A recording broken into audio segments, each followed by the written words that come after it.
নমস্কার, আমি Arpita. News prime টাইমসে আপনাদের সকলকে স্বাগত জানিয়ে শুরু করছি আজকের গুরুত্বপূর্ণ খবর। অখিলগিরির প্রসঙ্গে এমএলএ চন্দনা বাউরির বক্তব্য আমরা শুনে নেব। পশ্চিমবঙ্গের টিএমসির এমএলএ বলুন, এমপি বলুন, ওনারা নিজেদেরকে মুখ্যমন্ত্রীরও উপরের নেতা ভাবেন। তো অখিলগিরি যেভাবে একজন মহিলার সাথে ব্যবহার করছেন, মানে আমারই দেখে পরে মাথায় রক্ত উঠে যাচ্ছে। তো এমনভাবে মহিলাকে এমন ভাষাতে বলছেন, মানে ভাবার বিষয় আছে। যারা সরকারি কর্মচারী, যারা সরকারির কাজ করেন, ডিউটি করেন, যারা নিজেদের জীবন বাজি রেখে, পুলিশ বলুন, ফরেস্টার বলুন, এবং যে কোনো কর্মচারী বলুন, যারা সরকার গভর্নমেন্টের চাকরি করেন, সেই সব মানুষদেরকে টিএমসির নেতা মন্ত্রীরা না মানুষ বলে মনেই করেন না। ওনারা মনে করেন যে ওনারা কোনো মানুষই না, ওনারা টাকা পাচ্ছেন আর ভর্তি করছেন। কিন্তু ওনার ভাবা উচিত যে ওনার বাবা মা ওনাকে কঠোর পরিশ্রম করে পড়াশুনো শিখিয়েছেন, তবে যাই উনি চাকরিটা পেয়েছেন। অখিলগিরির মতন কোনো ছাপ্পা ভোটে জিতে যে এমএলএ হয়ে গেছেন উনি সেরকম ভাবছেন ওই মহিলাও হয়তো টাকা পয়সা দিয়ে, ঘুষ দিয়ে হয়তো চাকরি পেয়েছেন। তো যদি এরকম ভেবে থাকেন, তাহলে যারা সরকারি চাকরি করছেন তাদের ভাবা উচিত যে সরকারি যারা কর্মচারীরা আছেন তাদেরকে কোন জায়গায় নিয়ে যেতে চাইছেন। কি বলছেন? মাথা নিচু করে কথা বলুন। মাথা নিচু করে কথা বলার জন্য উনি আদেশ করছেন সরকারি কর্মচারীকে যে আপনি মাথা নিচু করে কথা বলুন। বেয়াদব বলছেন, বেহায়া বলছেন, এমনকি বলছেন যে এক সপ্তাহ পেরোবি না, এক সপ্তাহের মধ্যে এবারে আপনারা বুঝলেন কি করবেন। এবারে টিএমসির এমএলএরা, এমপিরা মুখে যেটা বলে কাজে সেটাই করে। এক সপ্তাহ পেরোবে না মানে মহিলাকে আমি বলবো, তো ওই যে দিদিটির উপর উনি চড়াও হয়েছিলেন, কথা বলছিলেন, তো ওনাকে সিকিউরিটি দেওয়া উচিত। কারণ যেভাবে উনি বললেন এক সপ্তাহ পেরোবি না, মাথার উপর ডান্ডা চাপিয়ে দেবো, এইরকমগুলো শোনার পর, দেখার পর আমার মনে হয় দিদিভাইটিকে সিকিউরিটি দেওয়া উচিত। যেভাবে টিএমসির নেতা মন্ত্রীরা কথা বলছেন, আর আপনারা তো জানেনই পশ্চিমবঙ্গে যে বড় বড় কথা বলবে, যে ডায়লগ দিতে পারবে, যে মারার কথা বলবে, যে আপনার সংস্কার নিয়ে কথা বলবে, সে তারা বড় বড় নেতা টিএমসিতে। অন্তত এটা অবাক হওয়ার কিছু নেই। আমি বলবো যে সরকারি যারা কর্মচারী, যারা চাকরি করছেন, তাদেরকে ভাবা উচিত, বোঝা উচিত যে পশ্চিমবঙ্গ আজকে কোন জায়গায় গিয়ে ঠেকেছে এবং টিএমসির নেতাদের কি উপদ্রব বেড়েছে। সাংবাদিকদের মুখোমুখি হয়ে বিজেপি মুখপাত্র শ্রমিক ভট্টাচার্য কি বললেন শুনে নেব। চরম নৈরাজ্য তৈরি হয়েছে। উর্দিপড়া পুলিশকে আক্রমণ করতে বাধ্য হচ্ছে সাধারণ মানুষ। বিডিওকে বোতল ছুঁড়ে মারা হচ্ছে বৈঠকের মধ্যে, নির্বাচিত জনপ্রতিনিধি। একদিকে মুখ্যমন্ত্রী ঘোষণা করছেন অন্তঃসার শূন্য ঘোষণা যে সমস্ত দখলদারি মুক্ত করতে হবে, বেসরকারি যে সমস্ত মানুষজন সরকারি জমিকে দখল করেছে তাদের থেকে মুক্ত করতে হবে। আর সেই ক্যাবিনেটেরই মন্ত্রী তার প্রশাসনকে প্রকাশ্যে হুমকি দিচ্ছেন। যে ভাষায় আজকে রাজ্যের একজন মন্ত্রী কথা বললেন একজন মহিলা অফিসারের সঙ্গে, যেভাবে বললেন যে বাড়ি ফিরতে পারবে না, এরা যদি গুন্ডা হয় রাত্রে বেরোতে পারবে না, তাহলে মুখ্যমন্ত্রীর বিবৃতি, মানুষের সামনে মুখ্যমন্ত্রীর আশ্বাস আজকে কোথায় গিয়ে পৌঁছেছে সেটা দেখা যাচ্ছে। একটা সর্বত্র দখলদারি তৈরি হয়েছে। পুলিশের ওপরে তৃণমূল কংগ্রেসের পরিবারেরই কোনো আস্থা নেই। হাওড়ায় তপন দত্তর মৃত্যুকে কেন্দ্র করে প্রতিমা দত্ত প্রথম বিরোধিতার সূত্রপাত করেছিলেন, সিবিআই তদন্ত চেয়েছিলেন। আজকে পশ্চিমবঙ্গের যেখানে যত তৃণমূল কংগ্রেসের কর্মী মারা যাচ্ছেন, তাদের পরিবারের প্রাথমিক দাবি হচ্ছে আমরা সিবিআই তদন্ত চাই। একদিকে শাসক দলেরই এই পুলিশের ওপরে কোনো আস্থা নেই, আর অন্যদিকে মানুষের কোনো আস্থা নেই। পুলিশ আক্রান্ত হচ্ছে, এটা খুব একটা সুখকর দৃশ্য নয়। পুলিশের দুর্নীতি আছে, পুলিশের মধ্যে বর্তমান সরকারের নেতাদের অতিরিক্ত খুশি করবার জন্য প্রোঅ্যাক্টিভনেস আছে, কিন্তু পুলিশ আক্রান্ত হচ্ছে, এটা অত্যন্ত বিপজ্জনক একটা দৃশ্য একটা রাজ্যের পক্ষে। আজকে কোন জায়গায় গিয়ে পৌঁছেছে এই রাজ্য, কার্যত এগুলো থেকে দৃষ্টি সরাতেই আজকে জলমগ্ন হয়ে গেছে সর্বত্র। জল নিকাশি ব্যবস্থা নিয়ে প্রশাসকদের, কাউন্সিলর, চেয়ারম্যান, মেয়র, বিভিন্ন জায়গায় পঞ্চায়েতের প্রধান, জেলা পরিষদ, তাদের কোনো হেলদোল নেই। তারা শুধুমাত্র নিমগ্ন আছেন নিজেদের সম্পত্তি বাড়ানোর লক্ষ্যে। এক বামফ্রন্টের নেতা অনুজ পাণ্ডের বাড়ি নিয়ে প্রায় কার্যত পশ্চিমবঙ্গের রাজনীতি তোলপাড় হয়ে গিয়েছিল।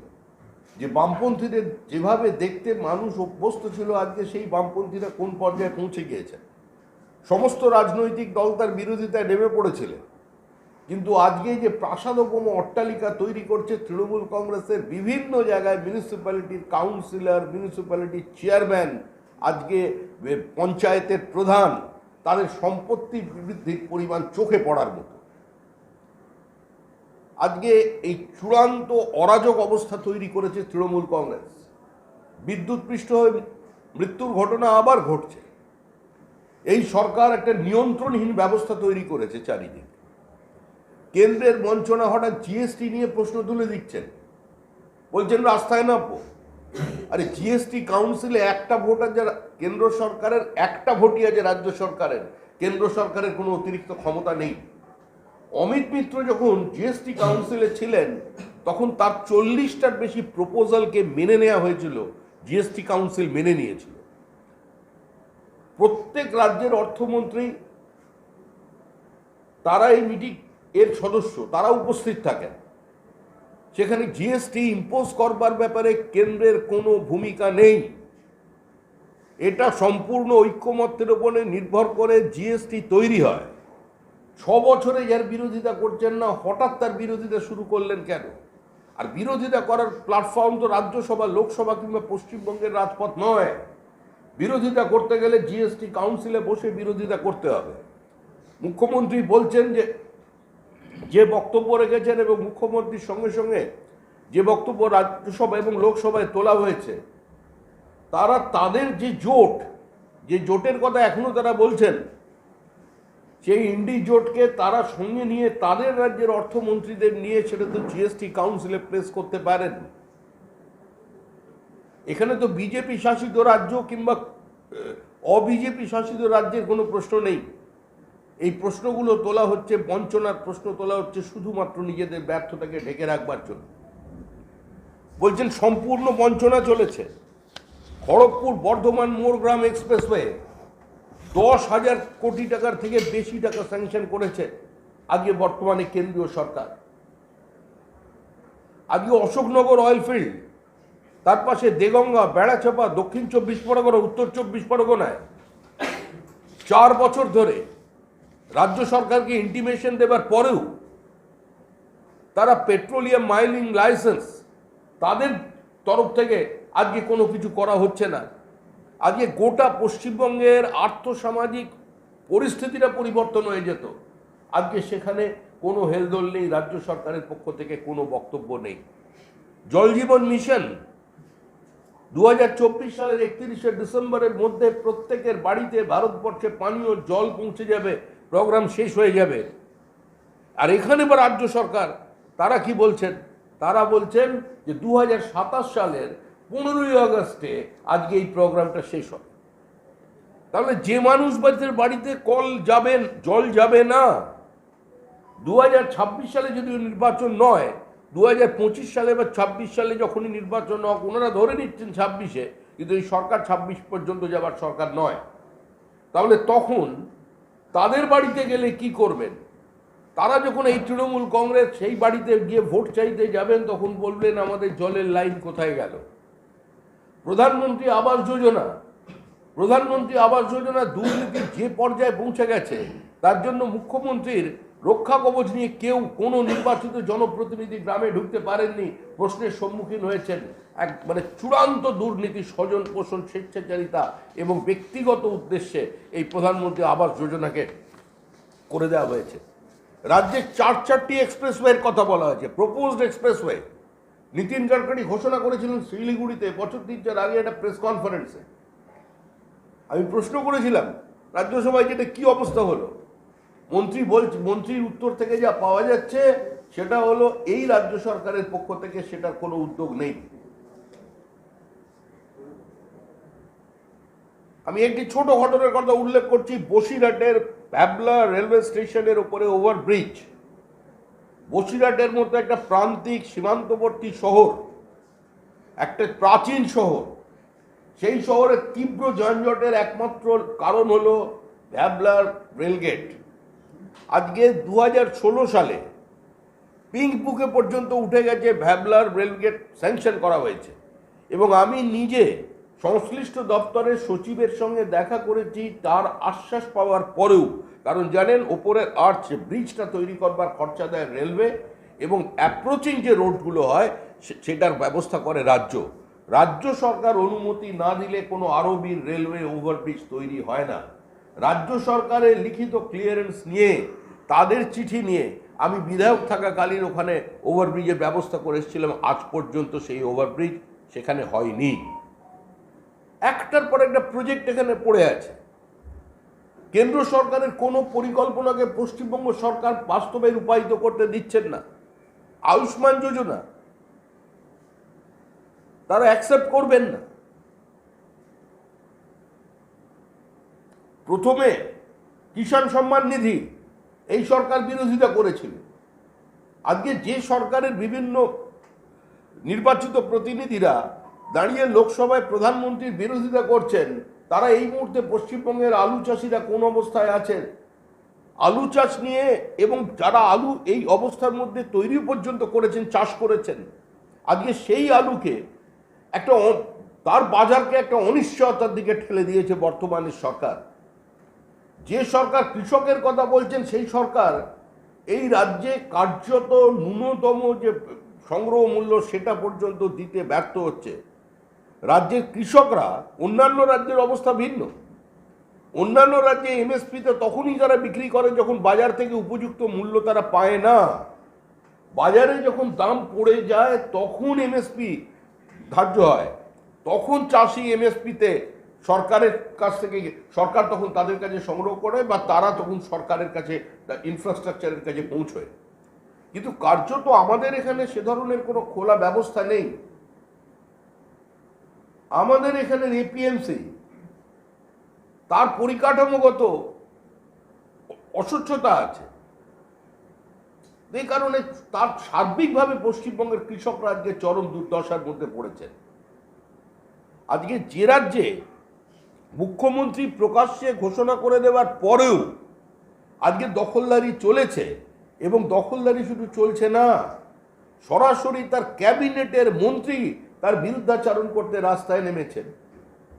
যেখানে গোটা বাইপাসের বিভিন্ন জায়গায় কার্যত স্ট্যাম্প পেপারের মধ্যে সাইন করে বিক্রি করে দেওয়া হয়েছে দোকান। তাহলে এরপরে কি এখানে কোনো সরকার আছে? এই সরকার শ্বেতপত্র প্রকাশ করে বলুক যে পশ্চিমবঙ্গের সমস্ত মিউনিসিপ্যালিটির অধীনে জমি, যত জমি আছে, সেই জমি তারা কাকে লিজ দিয়েছে, কাকে বিক্রি করেছে, কাকে ভাড়ায় দিয়েছে। কারণ পশ্চিমবঙ্গ সরকারের আইনানুসারে কোনো মিউনিসিপ্যালিটি, কোনো কর্পোরেশন, এমনকি কোনো জেলা পরিষদ যদি কোনো সরকারি জমিকে বাণিজ্যিক কারণে, সে তাদের স্বার্থেই কাউকে লিজ দিতে চান, বিক্রি করতে চান, কিংবা ভাড়া পর্যন্ত দিতে চান, তাহলেও অর্থমন্ত্রকের এনওসি লাগে। কিন্তু পশ্চিমবঙ্গ রাজ্য সরকারের অর্থমন্ত্রকের সবুজ সংকেত ছাড়াই বিভিন্ন মিউনিসিপ্যালিটির চেয়ারম্যানরা তারা নিজেদের এই জমি বন্টন করে চলছেন। আর এটা শুধু একটা বিচ্ছিন্ন কোনো রাজ্যের চিত্র নয়, রাজ্যের একটা কোনো প্রান্তের চিত্র নয়। কুচবিহার থেকে কলকাতা পর্যন্ত, শিলিগুড়ি থেকে আসানসোল পর্যন্ত সর্বত্র এক অবস্থা তৈরি করেছে। রাজ্যের ডেমোগ্রাফি চেঞ্জ হচ্ছে, রাজ্যের জনসন্তুলন বদলে। কৈখালি থেকে এয়ারপোর্টের রাস্তায় জল, পুকুর ভরাট, ডেঙ্গি পরিস্থিতি, হাওড়ার তড়িদাহত হয়ে মৃত্যু প্রসঙ্গে ফিরহাদ হাকিম সাংবাদিকদের মুখোমুখি হয়ে কি বললেন শুনে নেব। একটা অদ্ভুত প্রবণতা, সেটা হচ্ছে যে খালগুলোর ওপরে দখল করে নেওয়া। আমাদের এই ক্যানাল রোডেও তাই অবস্থা, বেগরখালেও সেই অবস্থা, বিভিন্ন খালের উপরে দখল হয়ে যাচ্ছে। কিন্তু খালগুলো হচ্ছে মেজর হচ্ছে কলকাতার জলকে বাইরে বার করার জন্য, কলকাতার বা চারিদিকের জলগুলোকে বাইরে বার করার জন্য। এখন প্রবলেম হচ্ছে যখন দখল হয়ে যাচ্ছে, ধরুন কেউ গ্যারেজে রাখছে একটু একটু করে হয়তো, তখন প্রশাসন বা আমাদের উচিত হচ্ছে সে তখনই গিয়ে ওটাকে আটকানো। এটা নিয়ে আমি পুলিশ প্রশাসনকেও চিঠি দিয়েছি এবং এটা ন্যাচারাল কোর্সে খাল আটকানো বা গভর্নমেন্টের জায়গা আটকানো আমরা একদিন কেন হবে, আমরা রেগুলার বেসিসে এই কাজটা কেন করব না। সুতরাং এটা আমি আবার পুলিশ কমিশনারের সাথে কথা বলবো যাতে থানাকে ব্রিফ করা থাকে যে গভর্নমেন্ট প্রপার্টি বা খাল it is a government property, এগুলো যাতে দখল না হয়। একদিন দখল, ধরুন একটা লোক থেকে বাড়ি ফাড়ি করে নিল, তারপর তার সংসার পেতে, তারপর তাকে তোলা হলো, it is a huge task. যখন করছে তখন যদি আমি আটকাই, সে অন্য কোনো জায়গায় চলে যাবে। এই এখন আমাদের বর্ষার সময় প্রত্যেক বছর এই খালের জল উপচে পড়ছে, খালের দখল হয়ে রয়েছে, কতটা জায়গা ভরাট করে দিয়েছে। এতে জল নিকাশির অসুবিধায় মানুষ যারা, সেই সময় মানুষ যারা থাকেন তারা জলের মধ্যে ভুগতে হয়। এইটা নিয়ে একটা আমি ডিটেলস মিটিং করবো পুলিশ কমিশনারের সাথে, আমি একটা ডিটেলস মিটিং করবো। কলকাতা হাওড়ার পৌরসভার জল জমছে যবের থেকে হাওড়া পৌরসভার সৃষ্টি হয়েছে, বা তার আগের থেকে হয়তো। আগের তুলনায় জল জমাটা অনেক কমেছে, কিন্তু হাওড়ায় কিছু কিছু জায়গায় আনপ্ল্যান্ড সিটি, কয়েকশো বছর আগেকার পৌরসভা তো, এখানে কিছু কিছু জায়গায় যেখানে নালা বা হয়নি, নালা তৈরি হয়নি, দুই ধারে বাড়ি হয়ে গেছে, ইল্লিগাল বাড়ি না, তখনকার জন্য আইনি যখন হয়নি তখনকারও বাড়ি আছে। সুতরাং সেই সব জায়গায় আছে। আমরা এখানে একটা হাওড়ার জন্য এখন মমতা ব্যানার্জির নির্দেশে আমরা একটা প্ল্যান করতে দিয়েছি, মাস্টার প্ল্যান করতে দিয়েছি। মাস্টার প্ল্যানটা কার্যকরী হলে আশা করি যে এখনো যতটুকু জল জমা আছে সেটাও থাকবে না। যে হ্যাঁ, আমাদের কলকাতার মেন মাথা ব্যথা এখন জল জমার থেকেও বেশি পুরনো বাড়ি, প্রচুর পুরনো বাড়ি আছে এখন, যেটা অতিবৃষ্টি হচ্ছে, হেভি রেন হচ্ছে, যে কোনো সময় পুরনো বাড়িগুলো ভেঙে পড়তে পারে। আমরা সব জায়গায় নোটিশ দিয়ে দিয়েছি, তাদের বারবার করে বলছি আপনারা ভ্যাকেন্ট করুন, আপনাদের পজিশন সার্টিফিকেটটা আমরা দিয়ে দিচ্ছি, যে বাড়িটা যখনই ভাঙা হবে আপনার অধিকার থাকবে, নাহলে আমি প্ল্যান স্যাংশন করব। তারপরেও সেই রেসপন্সটা পাচ্ছি না। মানে ওনার নিজেরা ভাবছে যে আমি যদি একবার খালি করে দিই তাহলে কালকে আমি যদি না পাই এই বাড়ির থেকে অংশ, কিন্তু সেটা আমরা বারবার করে বলছি কলকাতা পৌরসভা স্যাংশনই দেবেন না যতক্ষণ না আপনারা, কারণ 142 পাবেন আপনি, সেকশন 142-তে ভাড়াটেদের দিলেও আপনি বাড়িওয়ালার কোনো লস নেই, মানে যে প্রমোটার বা বাড়িওয়ালার তার কোনো লস নেই। তারপরেও তারা আশ্বস্ত হচ্ছে না বা নিজের জীবনের ঝুঁকি নিয়ে সেই সব বাড়িতে রয়ে যাচ্ছে 100 বছর ধরে, 5 বছর না, 100 ইয়ার্স। 100, ওই জন্য দিয়েছি পজিশন সার্টি। আমি তো না না না, মালিক সবই আছে, না না, অনেক জায়গায় মালিককে পাওয়া যাচ্ছে, অনেক জায়গায় পাওয়া যাচ্ছে, অনেক জায়গায় মালিকের মানে অনেকগুলো মালিক হয়ে গেছে।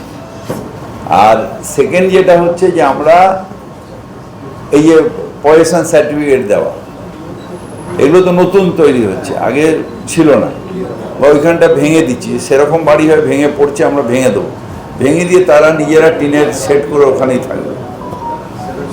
এই তো ইলোরাসার ওয়ার্ডেই তো একটা বাড়ি আমি সেই গেছিলাম আগের বছর, সেখানে তো ওইরকমভাবে করেছি, তার তলায় আমরা ঘর করে দিয়েছি, ওই উঠোনটায় তারা ওখানে রয়েছে। মালিক না আসলে এটা কনস্টিটিউশনাল রাইট, পৌরসভার হাতে কনস্টিটিউশন উল্লঙ্ঘন করার অধিকার নেই, এটা বুঝতে হবে। কাগজে আপনি যা ইচ্ছে লিখতে পারেন, কিন্তু আমাকে এখানে এর কনস্টিটিউশনের শপথ নিয়ে বসতে হয়েছে। আমি কনস্টিটিউশনের বাইরে যেতে পারো, right two property is a constitutional right, এটাকে আমি উল্লঙ্ঘন করতে পারি না। হবে প্রায় কত হবে, 1.5 থেকে 2,000, 5,000 ছিল, 1.5 থেকে 2,000 এখন আছে, 20-25টা আছে।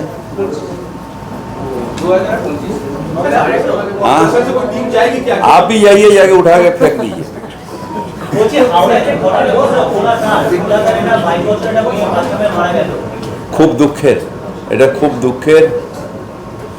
এটা একটা অ্যাক্সিডেন্ট, আমি খবর নিলাম, এবং যেটা হয়েছে সেটা মানে একটা আনফর্চুনেট ব্যাপার এবং খুব কষ্টের। একটা ছোট্ট মেয়ে, তার জীবন পড়ে রয়েছে, পুরোটা হঠাৎ করে মারা গেল, খুব দুঃখের। এবং আমি সেই জন্য বলেছি সবকে, আমি পৌর নগরায়ণ দপ্তর দিয়ে এটাকে হাওড়া মিউনিসিপ্যাল কর্পোরেশনকে যে অ্যালার্ট হও, এটা যদিও মিউনিসিপ্যাল কর্পোরেশনের ভুলে নয়, কিন্তু তবুও আমাদের যেগুলো ওয়াটার লগিং এলাকা তার থেকে যেন এগুলোকে তুলে দেওয়া হয়। আমি কমিশনারকেও বলেছি কালকে যে 114 নম্বর ওয়ার্ডে যেখানে ওয়াটার লগিং হচ্ছে, মানে কেএপির কাজ শেষ হয়নি, যেখানে ওয়াটার লগিং হচ্ছে, সেখান দিয়ে আমাদের যে জয়েন্ট বক্স টক্স যেগুলো আছে বা সেগুলোকে যেন ম্যান হাইটে তুলে দেওয়া হয়, যাতে ওয়াটার লগিং না হয়।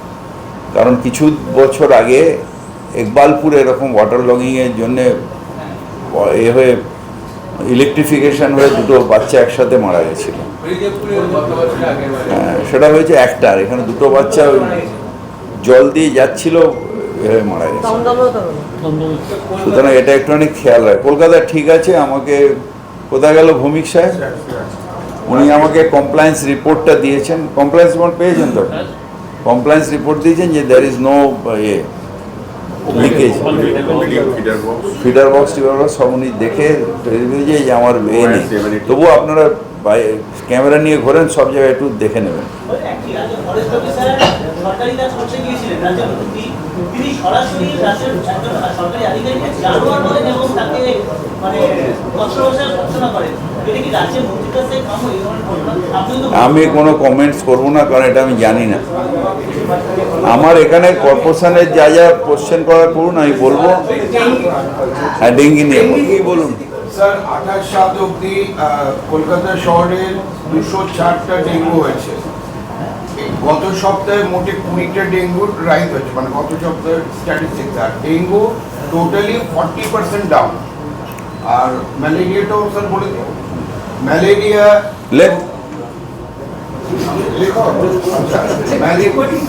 ম্যালেরিয়া 28/7 অবধি 1093, ঠিক আছে। গত সপ্তাহে 139টা রাইজ হয়েছে, 53.25% ডাউন দ্যান লাস্ট ইয়ার। এইটা আমি তোকে বারবার করে বলছি, সেটা হচ্ছে যে লেট বর্ষা এসছে এখন। ডেঙ্গু ম্যালেরিয়া অতটা হবে না, যেহেতু বৃষ্টি পড়ছে। আবার যেটা খালি জায়গা, যেখানে ধরুন ছাদের ওপরে ভাঁড় রয়েছে, টব আছে, সেখানে পুরনো জলকে নতুন জল পড়ে সেটা বার করে দিচ্ছি। যখন বৃষ্টি থেমে যাবে তখন হচ্ছে মেন চ্যালেঞ্জ, যে সেই জলটা স্ট্যাগনেন্ট ওয়াটারটাকে, তখন ডেঙ্গু ম্যালেরিয়ার প্রকোপটা বাড়বে। সুতরাং আমরা এখনই স্যাটিসফাইড না, আমাদের এই প্রচার চালিয়ে যাব যাতে এটা হাতের বাইরে না চলে যায়।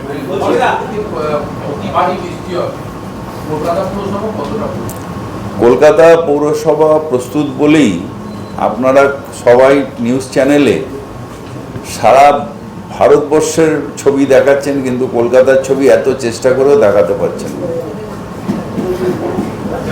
জল জমার ছবি কলকাতায় এত চেষ্টা করে চেষ্টা করছেন, সব বৃষ্টি হলেই দৌড়চ্ছে সবাই ক্যামেরা। পাতিপুকুর আন্ডারপাস তো চিরকালই হয়েছে, আজকে নয়, এরকম আছে। বেহালা এখনো কেআইপির কাজটা শেষ হয়নি, কেআইপির কাজ শেষ হয়ে গেলে ওটাও শুধরানো যাবে। একটা উদাহরণ বলছি, যে বহুদিন নোটিশ দিতে পারছেন না। 103 নম্বর ওয়ার্ডে অনন্যা বন্দ্যোপাধ্যায় একটা সুকান্ত সেতুর সামনে 5তলা বাড়ি করেছে, পুরসভা এখনো পর্যন্ত নোটিশ দিতে পারলো না, বেআইনি বাড়ি। বেআইনি বাড়ি তুমি জানলে কি করে? তুমি একটা কমপ্লেন আমাকে জমা দাও যে ওটা বেআইনি বাড়ি, তোমার নামে একটা কমপ্লেন জমা দাও, আমি দিয়ে দিচ্ছি নোটিশ। তুমি যখন বললে ওটা বেআইনি বাড়ি, হলফ করে তুমি একটা ইয়ে দাও। You start with yourself, যে আমি নিজে এত বড় রিপোর্টার হয়ে আমি নিজে কমপ্লেন করছি। না, তুমি বেআইনি বাড়ি জানলে তো তুমি দিলে, আমি দেখতে পাচ্ছি না বেআইনি বাড়ি, তুমি দেখতে পাচ্ছ, তুমি আমার কমপ্লেনটা জমা দাও না।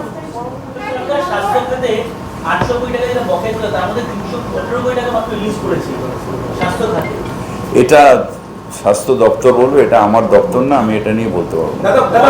दादा बड़ा बाजार में वार्ड नंबर 42 में देखा गया कि केएमसी के सौंदर्यीकरण करने में जो 3 गमले लगाए गए हैं, गार्डनिंग किया गया है बगिया पट्टी में, वहाँ पर गांजा का पौधा लगा हुआ है, ऐसा देखा गया।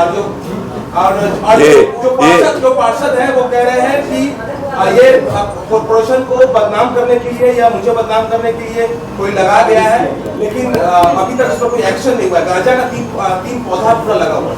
वो तो खुद उठा के फेंक देना चाहिए था, वो तो खुद उठा के फेंक देना चाहिए था। आपको भी जब आप गांजा का पौधा देखा, आपको तो खुद ह्यूमन हिसाब से आपको ही उठा के फेंक देना चाहिए।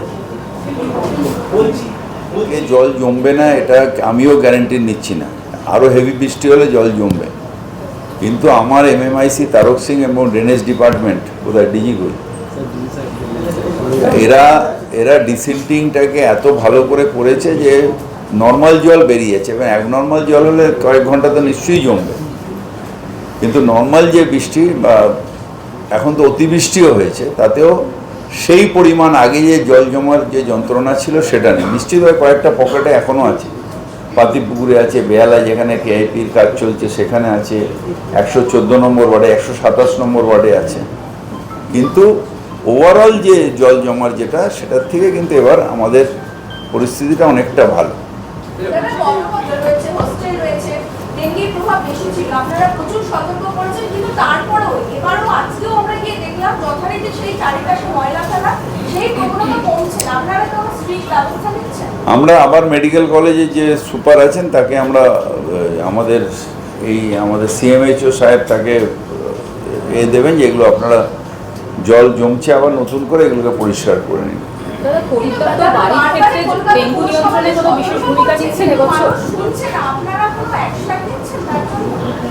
দেখুন, একটা অর্গানাইজেশন, তারা হচ্ছে আমাদের মাদার অর্গানাইজেশন, মানে ওই মেডিকেল কী বলে মেডিকেল হেলথ ডিপার্টমেন্টের তারা একটা অংশ। তা আমরা যদি তারা না শোনে তখন হেলথ ডিপার্টমেন্টকে জানাবো। যে পরিমাণ জল হয়েছে নদী এবং রাস্তা সমান হয়ে গেছে, তো সেটা তো এতে হয়েছে। তাদের বক্তব্য যে যদি পথ নির্দেশিকা বা পথ চিহ্ন যদি ঠিকঠাক থাকতো তাহলে বিপদে আরো। আমার মনে হয় না, এটা আমি ঠিক এই কেসটা জানি না, তার কারণ এটা কলকাতার কেস না, এটা আমার জানা নেই, কিন্তু আমার যতদূর মনে হয় যে দায়িত্ব ওটা, কারণ আমি গৌতম বসুরটা আমি গিয়ে ওখানে দেখে এসেছিলাম যে কী কারণে হয়েছে।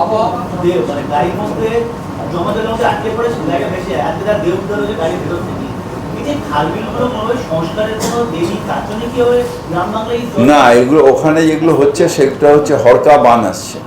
আমাদেরও একজন কলিগ গৌতম বাসু পশ্চিম মেদিনীপুরে এইভাবেই মারা গেছিলেন, হরকার করে গাড়ি আটকে রয়েছে, হরকা বান এলো, জলের মধ্যে দিয়ে বেরিয়ে গেল। খালবিলের মধ্যে এত জলের ফোর্স থাকে না যে গাড়ি ভাসিয়ে নিয়ে যায়। এগুলো ওই সব জায়গায় যেখানে একটু পাথুরে এলাকা হয় সেখানে হরকা বান আসে, এটাও আমার মনে হচ্ছে হরকা বানের জন্য হয়েছে।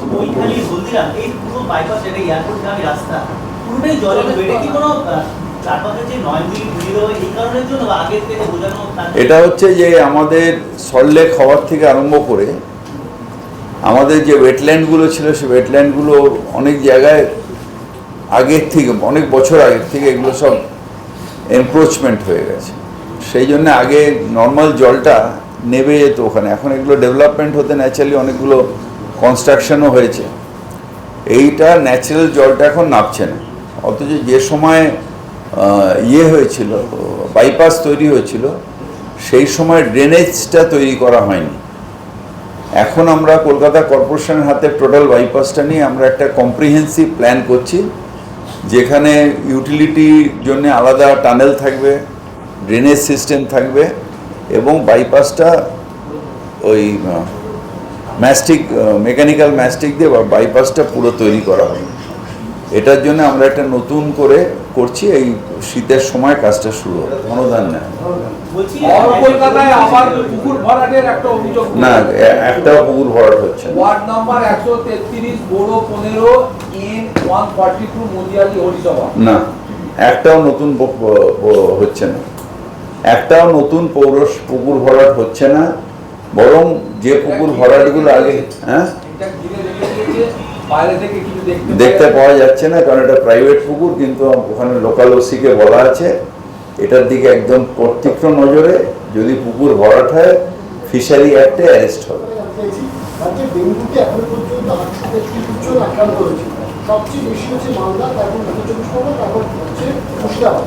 কি ব্যক্তিগত প্রস্তুতি নিচ্ছেন আপনারা? একটা লেট বর্ষার জন্যে ডেঙ্গি হচ্ছে, এবং একটা অদ্ভুত জিনিস হচ্ছে যে আমাদের পেরি আরবান এলাকায় আমরা সব মানে লাগছে, কিন্তু পেরি আরবান এলাকাগুলো যেগুলো আর্থিক সামাজিক উন্নয়নের জন্য অনেক জায়গায় ঢালাই করা বাড়ি হচ্ছে, এখন আর পুকুর নেই, মাঠঘাট মানে ওইভাবে নেই, ঢালাই করা ছাদ, তার উপরে ভাঁড় ফাড় এসে ফেলে দিয়ে যাচ্ছে কাক। তো সেইটাও আমরা সিএমএইচও বিভিন্ন এলাকার বলেছি, ওখানে তো আমাদের এই কলকাতা কর্পোরেশনের মতন পাবলিক হেলথ সার্ভিস নেই, কিন্তু সিএমএইচও ওখানে যারা আছেন ডিস্ট্রিক্ট সিএমএইচও তারাই এটা করছেন, এবং তাদেরই বলা আছে যে এগুলোকে স্প্রে যা কলকাতা কর্পোরেশন করে বা আমাদের কলকাতা লাগোয়া যে এগুলো করে, তারা যাতে এগুলো স্টার্ট করেন ইমিডিয়েটলি। তারও কোনো মানে নেই। থানায় কমপ্লেন করে ব্ল্যাকমেলিং হয়েছে, আমার এখানে ফোন করেছে, তারপরে থানায় কমপ্লেন করেছে, আবার তারপরে বলছে আমি ঠাইট দিয়ে যাইয়ে, সেরকমও হয়েছে।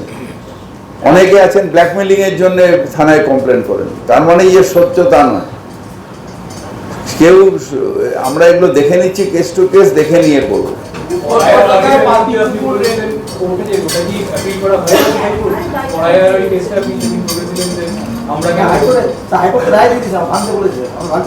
ওইটা যেটা আটকে গেছিল পড়ায় আমাদের ছিল এখানে যে কি বলে এই যে নেই, যে এমবিটি চেয়ারম্যান নেই বলে উনি একটা স্টে দিয়ে গেছিলেন, সেটা আমরা হাইকোর্টে গেছিলাম, হাইকোর্ট বলে দিয়েছে ভাঙো।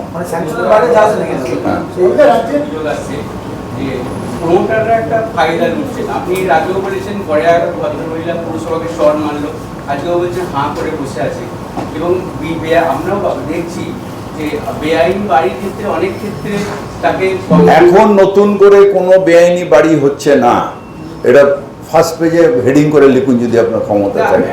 আগে আমি এটা বলছি শুনুন, এটা আমার প্রেস কনফারেন্স, তো আপনার নয়। বেআইনি বাড়ি কিছু হচ্ছে না, আমি যা করে দিয়েছি নিয়ম অনুযায়ী, যেভাবে রেগুলারলি এসিরা ঘুরছে, যেভাবে আমাদের লগবুক সিস্টেম হয়ে, তাতে কোনো বেআইনি বাড়ি হচ্ছে না। যেগুলো আগের বাড়ি হয়ে রয়েছে, কেস চলছে, সেগুলোকে বিভিন্ন আইনের মাধ্যম দিয়ে ওঠানোর চেষ্টা করছে। এখন যে ইঞ্জিনিয়ারিং পড়েছে তার পক্ষে আইনটা পুরো জানা সম্ভব না। এবার আমরা জনপ্রতিনিধি যেহেতু অনেক দিন ধরে এই কাজটা করছি, আমরা একটা ওয়ে আউট বলতে পারবো। এটা যে র্যান্ডাম হচ্ছে তা না, একটা দুটো জায়গায় হচ্ছে, তাদের কমপ্লেন আসছে এবং সেটা করেছি। আবার এরকমও কমপ্লেন আছে যে কমপ্লেন করে তার কাছে যাওয়া হচ্ছে। আমরা এটাও বিল্ডিং ডিপার্টমেন্টকে বলেছি যে কমপ্লেনের কি উদ্দেশ্য, ব্ল্যাকমেলিং করা না ঝগড়া না এসব দেখার দরকার নেই, আইনত হলে আইনত, বেআইনি হলে বেআইনি। যেন একটা পুরনো বাড়ি ভেঙে গেছে, আমরা ইন্সপেকশন মানে ভেঙে গেছে মানে ফাটল ধরে, সেটা পুরনো বাড়ি বলে, পাশে একটা বাড়ি হচ্ছিল, তার নিশ্চয়ই অসুবিধা হবে, হয়তো সাউথ বন্ধ হয়ে যাচ্ছে, সেখানে দেখা গেছে যে না কোনো বেআইনি নেই, সেখানে চিঠি দিয়ে দেবে যেখানে কোনো বেআইনি পাইনি, আর ওই পাইনি এর জন্য আপনার বাড়ি ফাটেনি। মীরা হাজরার বাড়ি পুরসভা থেকে কমপ্লেন হয়েছিল থানায় জোড়াবাগানে, সেখানে নোটিশ টকবাকের নোটিশ দিয়েছিল। ওখানে অভিযোগ পাশের বাড়ির একজন কমপ্লেনার, সে হাইকোর্টে যাচ্ছে, তার বাড়ি দখল করে, এবং এখন অভিযোগ যে ঘুরপথে তাকে স্যাংশন দেওয়া হচ্ছে মীরা হাজরার বাড়ি। কোনো ঘুরপথে স্যাংশন হয় না, এখন স্যাংশন হয় ইয়েতে কি বলে ইউডিপিতে স্যাংশন হয়, কোনো ঘুরপথে স্যাংশন হচ্ছে না। কারোর সম্বন্ধে আপনি বললে এটা ঠিক না যে ঘুরপথে কোনো স্যাংশন হয় না। স্যাংশন হয় ওয়েবসাইটে থাকে, যে কোনো লোক সেটা দেখতে পারে। কোন বাড়িটা পার্টিকুলার আমি বলতে পারবো না, কিন্তু ঘুরপথে কোনো কর্পোরেশনে কোনো স্যাংশন হয় না। নবান্ন থেকে আলপনা বন্দ্যোপাধ্যায় কি বলেছেন আমরা দেখে নেব। আপনারা সকলেই জানেন প্রচুর বৃষ্টি পড়ছে। দক্ষিণবঙ্গের বাঁকুড়া, পুরুলিয়া, পশ্চিম বর্ধমান, পূর্ব বর্ধমান, বীরভূম এই সকল জেলায় বিপুলভাবে বৃষ্টি পড়ছে এবং ডিভিসিও রাজ্য সরকারকে কিছু না জানিয়ে একতরফাভাবে বিগত 48 ঘন্টা ধরে প্রচুর জল ছাড়ছে। আগামী 5-6 তারিখে হাই টাইড বিশেষত হুগলি, হাওড়া, খানাকুল, গোঘাট, উদয়নারায়ণপুর, আমতা প্রভৃতি অঞ্চলকে এই ডিভিসির জল ছাড়ার সঙ্গে মিলিয়ে প্লাবিত করতে পারে বলে আশঙ্কা। ফলত রাজ্য সরকার সকলকেই বিশেষভাবে সতর্ক থাকতে অনুরোধ জানাচ্ছে। সেই সঙ্গে উত্তরবঙ্গেও আলিপুরদুয়ারে রেড অ্যালার্ট জারি আছে। আগামী 4-5 দিনে কুচবিহার সহ আলিপুরদুয়ার সহ বিভিন্ন জায়গায় বড় জলস্ফীতি, হরকা বান প্রভৃতির আশঙ্কা রয়েছে। পশ্চিমবঙ্গের মাননীয় মুখ্যমন্ত্রী মমতা বন্দ্যোপাধ্যায় 24/7 বেসিসে সমগ্র পরিস্থিতি পর্যালোচনা করছেন। Chief secretary, additional chief secretary irrigation and waterways, principal secretary disaster management প্রভৃতির সঙ্গে তার দফায় দফায় কথা হচ্ছে। পরিস্থিতির ওপর নজর রাখতে বলা হয়েছে। মুখ্যমন্ত্রী রাজ্য প্রশাসনের শীর্ষ অফিসারগণ ব্যতি রেখেও জেলা স্তরে ডিএম, এসপি প্রমুখদের সঙ্গেও যোগাযোগ রেখেছেন এবং তাদের নির্দেশ দিয়ে চলেছেন। চিফ সেক্রেটারি ডিএমদের সঙ্গে এবং বিভাগগুলির সঙ্গে মিটিং করেছেন। অফিসারদের বিভিন্ন জেলায় পাঠানো হয়েছে। ইতিমধ্যে member secretary Damodar valley river regulatory committee জানিয়েছেন ডিভিসি ড্যাম থেকে আরো 1 লক্ষ কিউসেক জল ছাড়া হবে, যেটা পশ্চিমবঙ্গের মানুষের জন্য ঘোর বিপজ্জনক হবে বলে রাজ্য সরকারের আশঙ্কা। এই জল ছাড়ার ব্যাপারে রাজ্য সরকারের সঙ্গে কোনরূপ আলোচনা হয়নি। রাজ্য সরকার ডিভিসি কর্তৃপক্ষকে অনুরোধ করেছেন এই বিপুল পরিমাণ জল আলোচনা ব্যতি রেখে সহসা এবং একতরফা যেন ছাড়া না হয়, কিভাবে স্ট্যাগার্ড ম্যানারে এটাকে ন্যাভিগেট করা যায় সেই চেষ্টা চলছে। আমরা সবাইকে অনুরোধ করছি আতঙ্কিত হবেন না, কিন্তু সতর্ক থাকবেন এবং বিশেষত 5-6 তারিখে বেশি সতর্ক থাকার প্রয়োজন। প্রশাসন পরিস্থিতি বুঝে মানুষকে অনুরোধ করলে যদি মানুষকে সরে আসার জন্য নদী পাড় থেকে বা সমুদ্র তীর থেকে সরে আসার জন্য বা বিভিন্ন বিপজ্জনক জায়গায় সরে আসার জন্য কখনো প্রশাসন অনুরোধ করে, তাহলে সেই অনুরোধ দয়া করে মেনে নেবেন। মুখ্যমন্ত্রী ও রাজ্য প্রশাসন সমগ্র বিষয় দেখে টাইম টু টাইম জেলা, মহকুমা, ব্লক স্তরের প্রশাসন, থানা প্রশাসনকে বিভিন্ন ইনস্ট্রাকশনস এবং অ্যাডভাইস দেবে। এখনো যা বলা হয়েছে এটা কত কিউসেক জল এখনো পর্যন্ত ছেড়েছে ডিভিসি? এখন অব্দি যা ছেড়েছে তার বাইরে আরো 1 লক্ষ কিউসেক ছাড়া হয়েছে। আমাকে রিটার্ন স্টেটমেন্ট সবাই মিলে যেটা তৈরি করে নিয়েছেন সেটা করলাম। এবার দ্বিতীয় একটি বিষয়ে রাজ্য সরকারের দৃষ্টি আকৃষ্ট হয়েছে। কোনো সংবাদপত্রে এবং সংবাদ মাধ্যমে পশ্চিম মেদিনীপুরের গড়বেতায় শিল্পের জন্য জমি বন্দোবস্ত দেওয়ার প্রশ্নে কিছু বিভ্রান্তিজনক, অসত্য এবং সম্পূর্ণ ভিত্তিহীন সংবাদ প্রচারিত হচ্ছে, যেটা নিয়ে রাজ্য সরকার সঠিক তথ্য জানাতে চায়। বেরি অ্যালয়েজ লিমিটেড এবং captain industries India private limited নামে 2টি কোম্পানি গড়বেতায় যথাক্রমে 242.43 একর জমি এবং 75.62 একর জমি ডিড রেজিস্ট্রেশন পেয়েছেন। রাজ্য সরকার সম্পূর্ণ উচিত মূল্যে টাকার বিনিময়ে IGR, inspector general of registration, অর্থ দপ্তরের অধীন যে রেজিস্ট্রেশন ডিরেক্টরেট সম্পত্তি মূল্যায়ন করে, তাদের নির্ধারিত দর অনুসারে এই জমি বন্দোবস্ত করেছেন।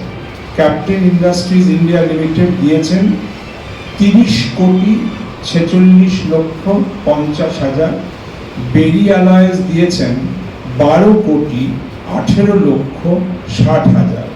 ফলত এই অনুন্নত গ্রামীণ মনোক্রপ এবং আনডেভেলপড ইন্টিরিয়র তথা ব্যাকওয়ার্ড রিজিয়নে শিল্প স্থাপনের স্বার্থে সম্পূর্ণ নীতি ও পদ্ধতি মোতাবেক সকল বিভাগের সঙ্গে পর্যালোচনা ক্রমে WBIDC পূর্বতন সকল প্রথা মেনেই এবং উচিত মূল্যে এই জমি সেটেল করেছে, এইটা বলার প্রয়োজন ছিল।